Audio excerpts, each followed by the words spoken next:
starting for the flower show. Now, the combination is, I will turn my chair around. Just wait a second so you can see. Today we are going to work on apples and knives. I bought some apple books, okay? This is one apple book. This is another Wage apple book. Mommy? Okay. This is another Wage apple book. This is another. And another. And the next thing I have to show you is just some paint pots and markers. Okay? Now here's the thing. The book that we're going to read today is, last time it didn't work, but this time I think it does work. And I'm going to put all these extra books away. Okay? And I'm going to go make each one call right now. And then we will work on our books.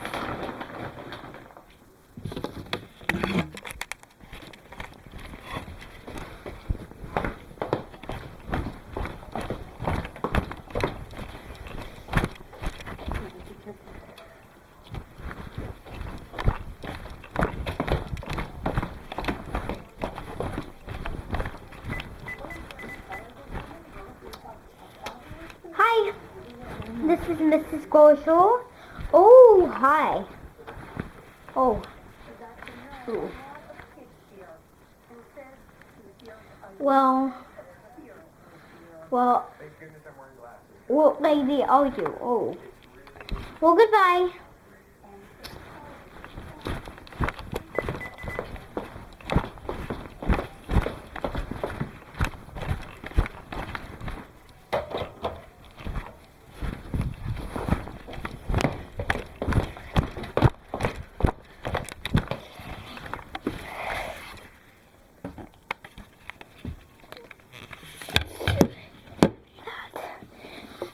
Now, here's the thing. If you know, because this is Thomas and the Great Discovery. Thomas and the Great Discovery. And I'm going to read to you and see what it's like, okay? So I want you to listen real careful. One morning, Thomas was at the wharf. He was with Duncan and James. But Duncan was tricky. He liked to tease little engines. I will help you. You big engines do not know the trucks in the hills. Mommy, make sure I can see you. You big engines don't know the trucks in the hills. Oh, of course we do, said Thomas. We know all the trucks in the hills and all the ways to the wharf. Thank you.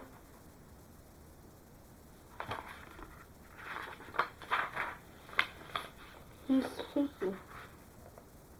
When Thomas puffed into Great Waterton, he discovered a very, very hidden town. The tower was fallen with bricks and coal on top of it instead of bricks.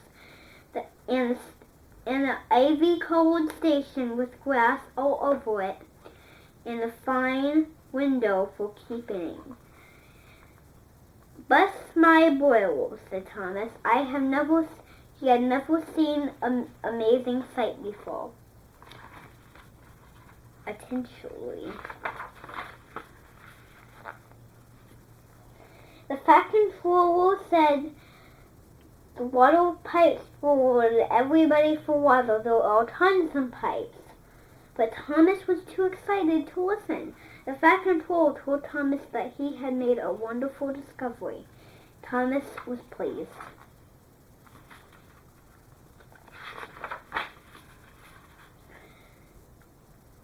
Thomas was going too fast around the cove. Then he tumbled down the grass, his load crashed down to the bank, and he was in trouble. Hovey got his crayon. He put Thomas on his crayon, and he rescued Thomas. Stanley and Thomas were with the Fat Control. They were both at Great Waterton. Tonight, Jack and Alfie will roll the level into the Great Cars tonight. And this means very hard work in the morning. Very complicated work in the morning. All of you will shunt the freight cars towards the sidings. All the other engines left. Thomas was no longer in charge, and he felt like he was no longer wanted.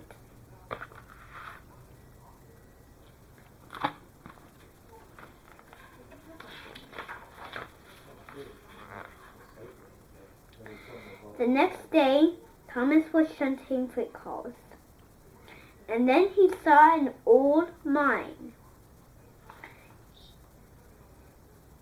Then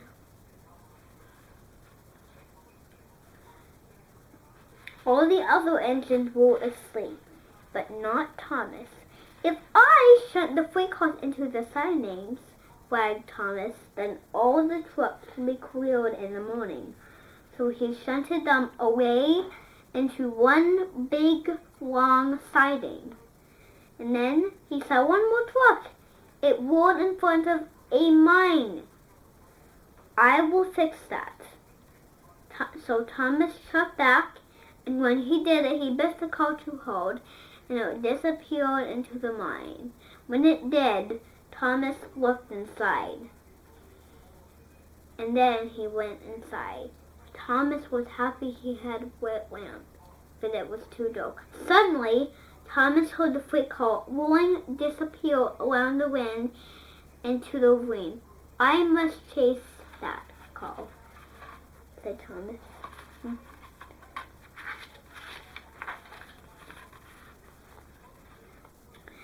In the tunnel, Thomas was having a fun time when the last part of the tunnel was blocked with water and rocks, and with a splash he landed in the water.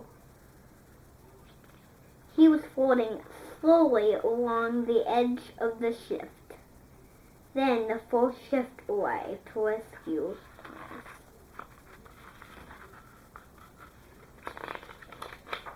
The next morning, James, Percy, Stanley, Toby, Emily, and all the other engines were at Great Waterton Station. Where could Thomas be? Said Stanley. The other engines fought very, very hard. They thanked their health, but they did not know where Thomas was. Fat Control said, "This is a very, very complicated state of emergency. I need all engines that work for Thomas." The engines hooted their whistles.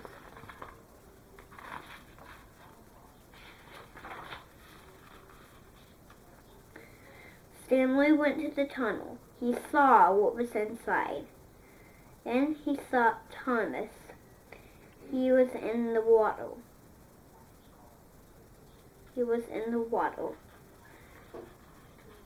Then Stanley rescued Thomas. And Thomas was out of the tunnel. Thomas and Stanley were reversing to the end of the tunnel. Then Thomas saw a thick wall of bushes. Thomas crashed through them and ran it down the ravine.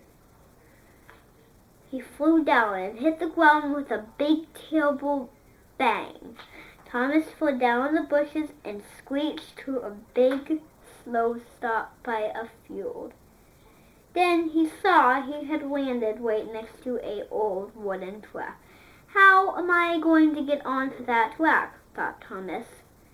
Then he heard I'll blow my whistle one more time. Stanley ran the line, and he blew his whistle. And this time, Thomas held it.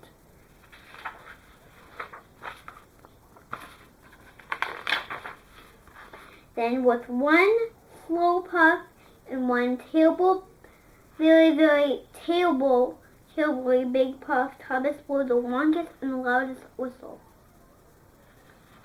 And then Stanley was there. Thomas told Stanley all about his adventure in the line. Stanley was amazed. Did you fall? I did. Well, good thing I rescued you. But then Stanley heard a crash in his lane. Stanley was a very strong engine, but he couldn't have felt littler and stronger. He was very sad. Now, said Thomas, it is my turn to help you and save you, said Thomas.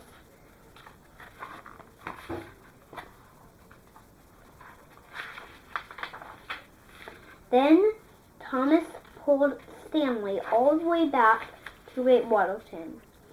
And Circle Day arrived, and it was my very bite of very special engines. And they all had a big thank party for Thomas and Stanley. Then they all heard something very familiar in the sky. Everyone looked up. And Golden, and the other engines. All the people at Great Waterton stared and looked up. All of them in the town, but not in the stores in the town. Looked up, and they could see Jeremy. He was flying. The end. So what happened in this book? What do you think happened? Ooh, good job. Well, next time we are going to learn letters, and that is the end of today. Okay? We're going to watch it.